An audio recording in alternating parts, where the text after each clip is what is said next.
Hello everyone, welcome back again. तो standard 8 mathematics में हमने जो लेसन स्टार्ट किया that is surface area and volume. तो इसके ऊपर हमने एक्सरसाइज 16.3 तक एक्सरसाइज 16.3 के क्वेश्चन नंबर 13 तक के क्वेश्चंस को इसके पहले के वीडियोज में हमने सॉल्व किया है। तो अगर आपने वो वीडियोज मिस किए तो उसके लिंक आपको इस वीडियो के डिस्क्रिप्शन में मिल जाएंगी। तो आज हम देखने वाले हैं एक्सरसाइज 16.3 जो है कोरडा के बुक से, इसी को हम कंटिन्यू कर रहे हैं क्वेश्चन नंबर 15 से। ठीक है, तो उसके पहले बता दूं कि अगर आप मेरे चैनल पर नए हो तो प्लीज चैनल को सब्सक्राइब करो, बेल आइकन को प्रेस करो, वीडियो अच्छा लगे तो लाइक करना और अपने फ्रेंड के साथ शेयर करो। तो चलो स्टार्ट करते हैं क्वेश्चन नंबर 15। इसमें क्या दिया है, the length of a room is double it's bread. तो एक रूम की जो लेंथ है वो उसके ब्रेड के डबल है। अब ब्रेड कितनी है वो हमें पता नहीं। इट्स हाइट इज 5 मीटर, लेकिन हाइट दी है। तो आपको पता ही है कि रूम कौन सी शेप की होती है, वो होती है क्यूबॉइडल शेप की। तो उसकी लेंथ और ब्रेड और हाइट यहाँ पे हमें दी है। वो कैसे दी है, ब्रेड हमें पता नहीं। So will write here let breadth of room be X metre. ठीक है, देयरफॉर लेंथ कितनी हो जाएंगी, उसकी twice double, therefore length is equal to 2x metre होगी। और हाइट कितनी दी है, हाइट दी है 5 मीटर। आगे देखो, the area of its 4 walls. तो रूम को जो 4 वॉल होते हैं उसका area including door and Windows, मतलब डोर और विंडोज को पकड़ के, उनको छोड़ना नहीं है। डोर और विंडोज को इंक्लूड करने के बाद जो पूरा रूम है उसका एरिया, अब रूम को जो 4 वॉल्स होते हैं उसका एरिया वो दिया है हमें 210 स्क्वायर मीटर। तो हमें फाइंड करना है उसका वॉल्यूम। अब रूम का वॉल्यूम हम तभी फाइंड कर सकते हैं जब हमें उसकी लेंथ, ब्रेथ और हाइट पता हो। और हमें यहाँ पे सिर्फ हाइट दी है, हमें लेंथ और ब्रेथ फाइंड करनी है। हम ये कैसे फाइंड कर सकते हैं, हम फाइंड कर सकते हैं उसके एरिया ऑफ 4 वॉल्स से। तो हमें एरिया ऑफ 4 वॉल्स का फार्मूला पता होना चाहिए। अगर हमें एरिया ऑफ 4 वॉल्स का फार्मूला पता है तो हम आसानी से यहाँ पे ब्रेथ और लेंथ को फाइंड कर सकते हैं। तो area of 4 walls of room है 2 into length plus breadth into height, उसका यूज यहाँ पे हम करेंगे। So we will write here area of 4 walls of room is equal to 2 into bracket में length plus breadth into height. ये formula आपको याद करना है। ठीक है, अब इसको हम इस तरह से नहीं लिखते हैं। तो हमें जो area of 4 walls of room दिया है उसको पहले लिख लेते हैं, कितना है 210 स्क्वायर मीटर। अब हमें कैलकुलेशन में थोड़ी आसानी जाएगी। अब यहाँ पे हम नीचे लिखते हैं उसका फार्मूला क्या है, 2 into length plus breadth into height is equal to हो गया 210। ठीक है, अब क्या करो, ये 2 को RHS में ट्रांसपोज कर दो और लेंथ और ब्रेथ की हाइट यहाँ पे हम पुट करेंगे, या फिर 2 को रहने दो। सो विल राइट 2 इंटू लेंथ कितनी है, यहाँ पे लेंथ थी 2x प्लस ब्रेथ कितनी है x इंटू हाइट कितनी है 5 इज इक्वल टू 210। सो 2 5 जा 10 हो गया। So we can write here 10 into 2x plus x यानी 3x इज इक्वल टू 210। अब सी है 10 उधर जाएगा तो डिवीजन में जाएगा, तो 3x is equal to 210 upon 10। So we will get here 21। So x is equal to हो गया 7। तो यूनिट क्या रहेगा, मीटर। अब यहाँ पे देखो, हमें जो वैल्यू मिली है वो x की मिली है, तो ब्रेथ हो जाएगी 7 मीटर।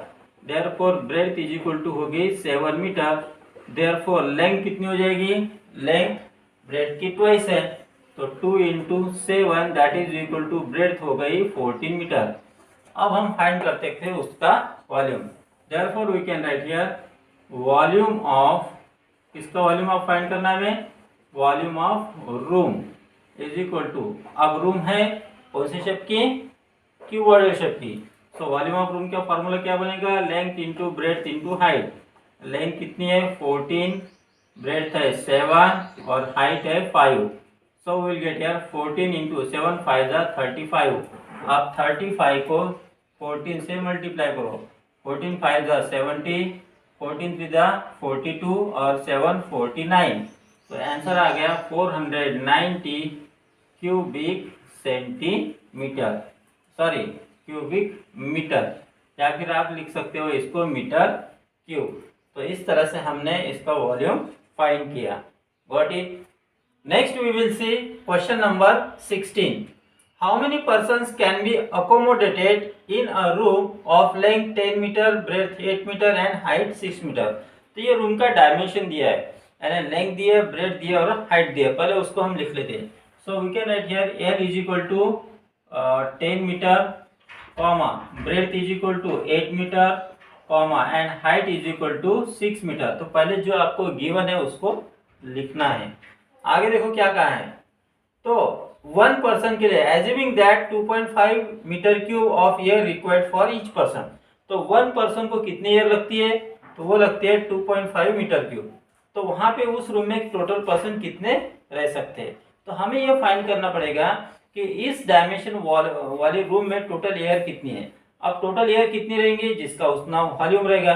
तो हमें क्या करना है कि वॉल्यूम को वन पर्सन को जितने एयर लगती है उससे डिवाइड करेंगे, तब जाकर हमें मिलेंगे नंबर ऑफ पर्सन जो वो उस रूम में सर्वाइव कर सकते हैं। So we can find first volume of room. Therefore we will write here volume of room is equal to, that is equal to, अब रूम कौन से शेप की है? क्यूबॉइडल शेप की है। तो वॉल्यूम ऑफ रूम का फार्मूला क्या बनेगा? L into B into H. So we will get here 10 into 8 into 6, 6 8 जा 48 इंटू 10 यानी 480 मीटर क्यूब। तो इतने मीटर क्यूब्स एयर उस रूम में रहेगी। ठीक है, अब हमें फाइंड करना है। पहले हम लिखेंगे यहाँ पे air required for one person, जो गिवन है।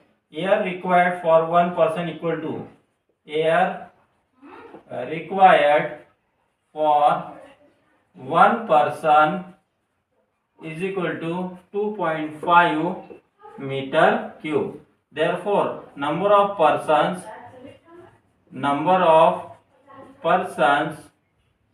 क्या पूछा था हमें?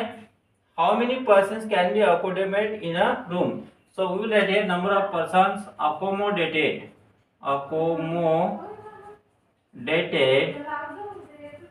इन a room is equal to, कैसे फाइंड करेंगे हम? Volume of room upon air required for one person, air required for one person. अब सिर्फ हमें इसको यहाँ पे कैलकुलेट करना है। So that is equal to volume कितना है? वॉल्यूम ऑफ रूम है 480 अपॉन वन पर्सन को कितनी एयर लगती है? 2.5 मीटर क्यूब। ऊपर भी मीटर क्यूब है, नीचे भी मीटर क्यूब। तो मीटर क्यूब गेट कैंसल, चाहे तो आप लिख सकते हो metre cube get cancel is equal to, so will write here 480 upon 2.5 मतलब 25 अपॉन 10। अब देखो फ्रैक्शन से डिवाइड करना है ना रेसिप्रोकल से मल्टीप्लाई करना। So we can write here 480 multiply 10 upon 25। So we will get here, अब 25 से 4800 को डिवाइड करो, 4800 डिवाइडेड बाय 25। सो 4800 डिवाइडेड बाय 25, 25 1 जा 25, 3 यहाँ पे रह गए 2, कैरी किया 0, तो 25 8 जा 400, 25 9 जा करेंगे, 9 5 जा 45, 9 2 जा 18 और 2 22। सो यू विल गेट हियर 10 - 5 5, यहाँ पे 0 0 और 25 2 जा 50, तो 192। इसका मतलब उस रूम में कितने पर्सन रह सकते हैं? Total 192 persons can be accommodated in that room. Got it?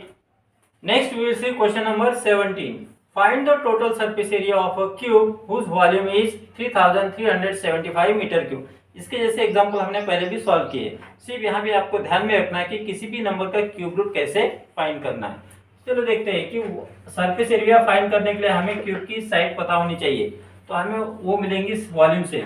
So we will write here volume of cube कितना दिया है, that is equal to 3375 metre cube.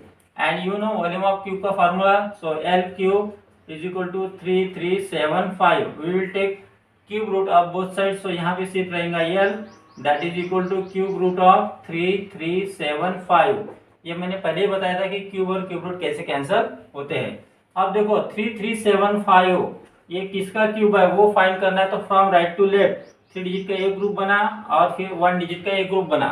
अब यहाँ पे देखो यूनिट प्लेस पे कितना है 5 है, तो ये जिसका भी क्यूब है उसके यूनिट प्लेस में भी 5 रहेगा। तो यूनिट प्लेस का डिजिट मिल गया। अब देखो टेंस प्लेस का डिजिट 3 है। ऐसी कौन सी नंबर है जिसका क्यूब या तो 3 है या 3 से कम है, तो वो है 1। So we will get here 1। 3375 का जो क्यूब रूट है वो आ जाएगा 15। ठीक है, तो 15 यूनिट हो गया इसमें मीटर। तो हमें क्यूब की जो साइड है वो मिल गई 15 मीटर। अब हम फाइंड करेंगे total surface area. Therefore total surface area of cube is equal to, total surface area का फॉर्मूला क्या है 6L स्क्वायर। 6 इंटू एल कितनी है 15, 15 स्क्वायर 6 इंटू 15 का स्क्वायर कितना है 225। So we write here 225। 6 5 जा 30, 6 2 जा 12, कैरी 1, 6 2 जा 12, 13। तो यहाँ पे यूनिट रहेगा मीटर क्यूब। तो ये हो गया इसका volume. What it.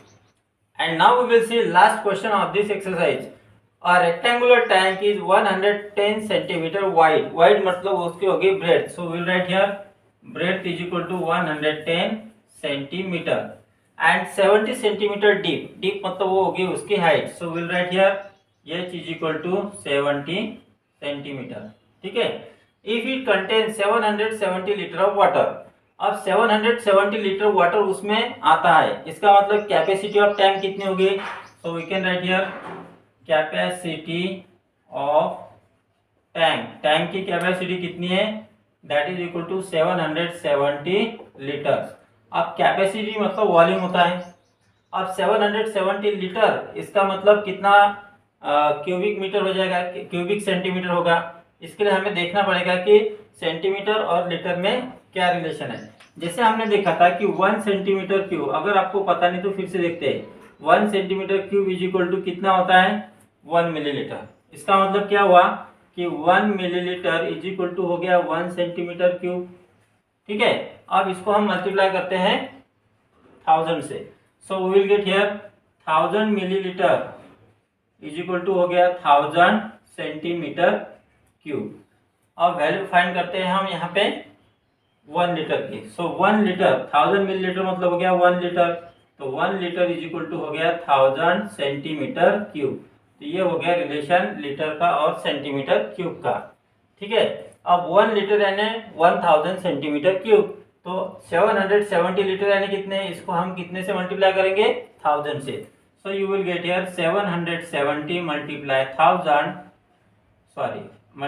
1000 centimetre cube. तो ये क्या हो गया उसका volume. Therefore we can write volume of tank. Volume of tank is equal to 77। अब इसके सामने कितने जीरो 1 2 3 4 1 2 3 4 सेंटीमीटर क्यूब। ये हो गया उसका वॉल्यूम। और वॉल्यूम ऑफ टैंक का फार्मूला क्या है, टैंक तो क्यूबॉइडल शेप की है, तो वॉल्यूम ऑफ टैंक का फार्मूला है length into breadth into height is equal to 7740। ठीक है, अब वैल्यू पुट अप करो। लेंथ कितनी है पता नहीं कितनी है, तो एल एज इट इज लिखा। ब्रेड्थ है 110, हाइट कितनी है 70 इज इक्वल टू 7 7 1 2 3 4। और 110 और 70 को आरएचएस में ट्रांसपोज कर देंगे। Therefore you will get L equal to 7 7 1 2 3 4 upon 110 into 70। 1010 get cancel, 1010 get cancel. 11 से 77 को डिवाइड करेंगे। सो क्या रहा वो लिखेंगे अपॉन 11 7 जा 77, 77 से डिवाइड करो तो आ गया 100। तो लेंथ कितनी रहेंगी 100 सेंटीमीटर। क्वेश्चन क्या था what is the length of the tank. Therefore you can write last answer the length of the tank is 100 centimetre. तो इस तरह से हमने इस क्वेश्चन को सॉल्व किया। Got it.